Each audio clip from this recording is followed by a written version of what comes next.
Xiaomi 13 Pro versus the OnePlus 11, 1080p on the front-facing camera max, so that is a bummer, especially versus other flagship phones, especially in the US. But anyways, it's been a while since I've been in the city, so I'm gonna grab some lunch and possibly do some shopping. Alright, so they both can shoot up to 8K, but it doesn't seem like the Xiaomi has the best stabilization. I don't know if a lot of people would need this mode, but you do have it just in case. On a Xiaomi, you do have two different profiles. You got authentic and vibrant. The biggest difference between these two modes is the authentic version does have darker shadows, so it does give off like a moody looking picture. For this comparison, I'm mostly using the authentic profile. Walking around in the city on a cloudy day, a lot of these colors are pretty gray, but because of the Xiaomi having more deeper shadows, things do pop a little bit more. Whereas on the OnePlus, there are some pictures that kind of lean towards more on the greenish blue side from my eyes, and also it does have more of the typical HDR look where the pictures do kind of look over processed. If you don't like the deeper shadows on a Xiaomi, the Leica Vibrant profile does lift the shadows a bit more, so you can see that, but it doesn't look too over-processed like other phones. I would say one of the weaker spots on a Xiaomi is the highlights. A lot of times it's pretty blown out, pretty similar to an actual camera, whereas on a OnePlus, the HDR is pretty good and the highlights are dialed down so you can see more detail. In low light situations or at nighttime, I would not recommend using ultra wide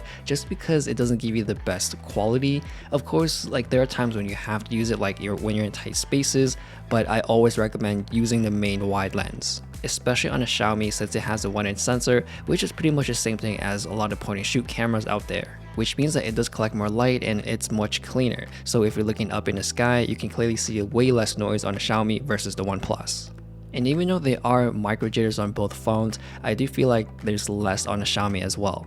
And that goes the same for taking photos. So there are times where you can actually see a bit more of the brighter image, but given with the Leica colors, it does look more realistic with the deeper shadows, whereas on the OnePlus, it does have a more brighter look, where I think most of the common people would pick the OnePlus just because they can see more. Another pro about having a 1-inch sensor, you do have more stronger background blur naturally without using portrait mode or fake AI portrait look.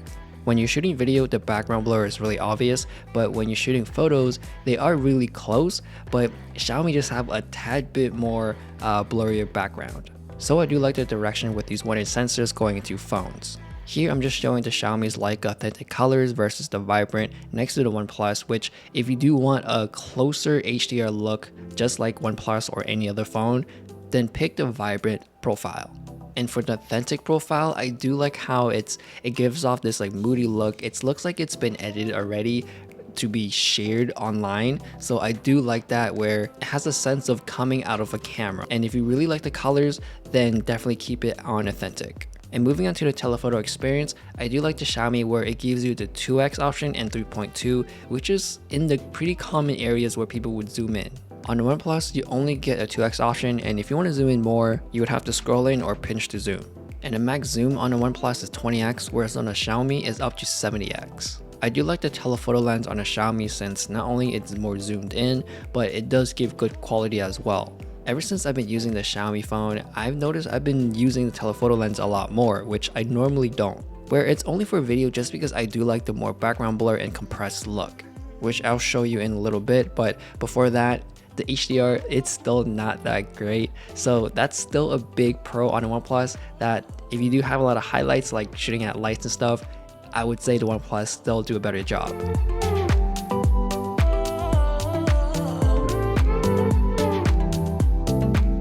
So here, shooting video with the telephoto lens, you can see a huge difference between the two, especially with the quality. And when you're looking at the background, you can tell it's more blurry and more compressed. So I do like the look off of the Xiaomi shooting video. For Instagram, it's the same with the 1-inch sensor with the background blur. You can clearly tell it's more blurrier, so the image that you're looking at, the subject, does stick out a bit more. For the colors, it's back and forth, where sometimes the Xiaomi looks like it's more vibrant, sometimes the OnePlus look like it's more vibrant. But this Xiaomi does have darker shadows, where I feel like it does stick with the authentic look, so it does look a bit more realistic.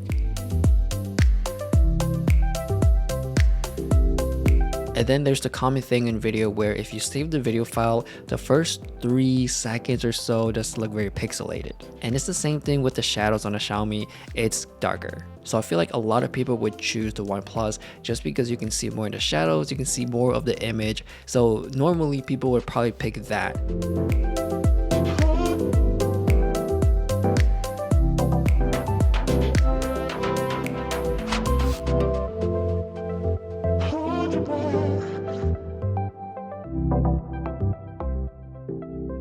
on to portrait mode, you do have the full body mode or 1x, and Xiaomi does have a zoom in mode, which I'm gonna say 3x or 3.2. Whereas on the OnePlus, you get the 2x, which I'm more of a fan of just because it's more versatile when you're indoors or outdoors, whereas on the 3x, I feel like you have to use it mostly outdoors. On the Xiaomi, you do have these pro lenses mode, which gives you these millimeters where you would mostly use it in portrait situations. And they have a filter over it, which I wish I can turn off because there are times where I want to use 35mm, but not the black and white. At 50, you get the swirly bokeh effect, which it doesn't look that like different, so I don't mind it. So I think the portrait mode on a Xiaomi does give you more options. And also the colors is a bit different as well. I feel like the black coat on the OnePlus is more realistic, whereas on a Xiaomi, it's a bit bluish sometimes, so that's one thing that you have to be aware of. So in the end, I do feel like the Xiaomi does give you a more realistic approach to the photos, whereas on the OnePlus, it can be too overprocessed. Sometimes people will say it looks too cartoony, so I think that's the biggest difference there. If you want to have the better telephoto experience, then the Xiaomi does a better job. But anyways, that is the comparison. I do have more comparisons with the Xiaomi 13 Pro versus other phones as well, so go ahead and check those out. Thanks for watching, and I'll see you guys later.